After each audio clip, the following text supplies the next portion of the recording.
বলো এই মন্দিরে মেয়ে আছে।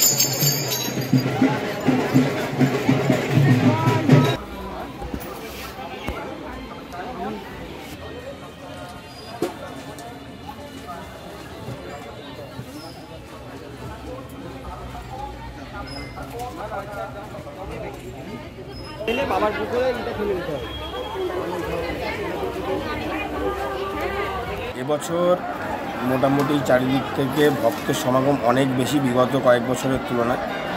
আনুমানিক প্রায় আপনার 25 থেকে 30,000 সন্ন্যাসীর সমাগম হয়েছে। তো প্রস্তুতি হিসাবে আমরা মাইকিং করে সমস্ত এলাকা নদীয়ার মুর্শিদাবাদ থেকে শুরু করে বর্ধমান ডিস্ট্রিক্টের সমস্ত জায়গায় আমরা মাইকিং করে প্রচার করে এসেছি। এবং প্রশাসনিকভাবেও চারিদিক থেকে আমাদের সহযোগিতার হাত বাড়িয়ে দিয়েছে। এই নিয়ে মেলা এখন আপাতত শুরু হয়েছে। আজ 14 আজকে জল ঢালা। আপনার সিসি ক্যামেরা কেমন নজরদারি কতগুলো আছে? সিসিটিভি ক্যামেরা সারা মন্দির চত্বরে 12টা লাগানো আছে এবং এর অপারেটিং রুম আমাদের এখানেই আছে। যে এটা আমাদের আয়ত্তে 12 মাস 365 দিনে যেতে হবে। আর মেলা চত্বরে ব্লক থেকে আপনার 25টা মতো সিসিটিভি ক্যামেরা লাগানো হয়েছে।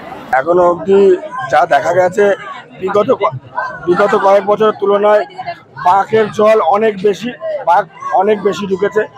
আর এছাড়া পাবলিক এখনো অবধি অনেকটাই বেশি। ঠিক আছে, এখন এর পরবর্তী এখন একটু হালকা যাবে, তারপরে যাবে মোটামুটি 1,02,000-এর ওপর ভিড়। না, অস্ত্রের বারবার অন্ত সেরকম দেখানো যায়নি। প্রশাসন ভালো দেখা গেছে, লক্ষ্য দেখা গেছে। কিন্তু আপনার 2-1টি বাজির আওয়াজ পাওয়া গেছে মাঠের দিকে।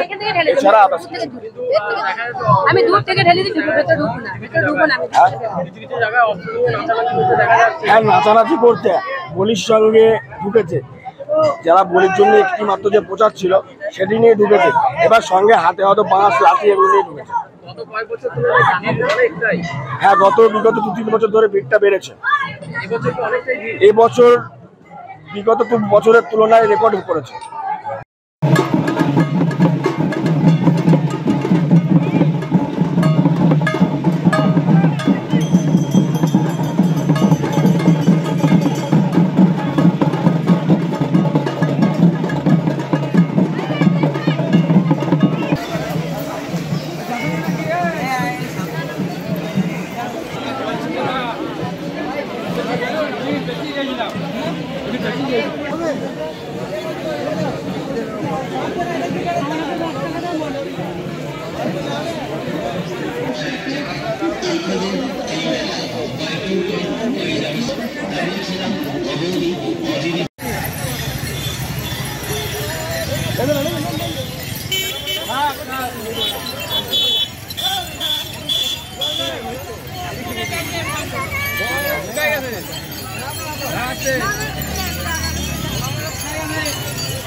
কয়েক বছর তুলনায় এবছর রেকর্ড ভিড় আছে।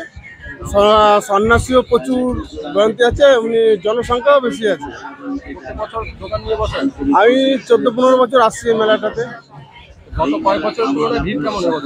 রেকর্ড ভিড়। বেচাকেনা আপাতত মোটামুটি ঠিকই আছে। তা বেচাকেনা আজকে থেকে শুরু হবে। মেলা পর্ব নিয়ম হচ্ছে আজকে থেকে, কালকে নিয়ম রক্ষা হয়। আজকে থেকে বেচাকেনা মোটামুটি এক সপ্তাহ মোটামুটি হয়েছে, অল্প। গত বছরই তো গতকালই উদ্বোধন হয়। গতকালে এমনিতে কোনো বছরই হয় না বেশি, যেমন হওয়ার কথা ঠিক তেমনই হয়েছে।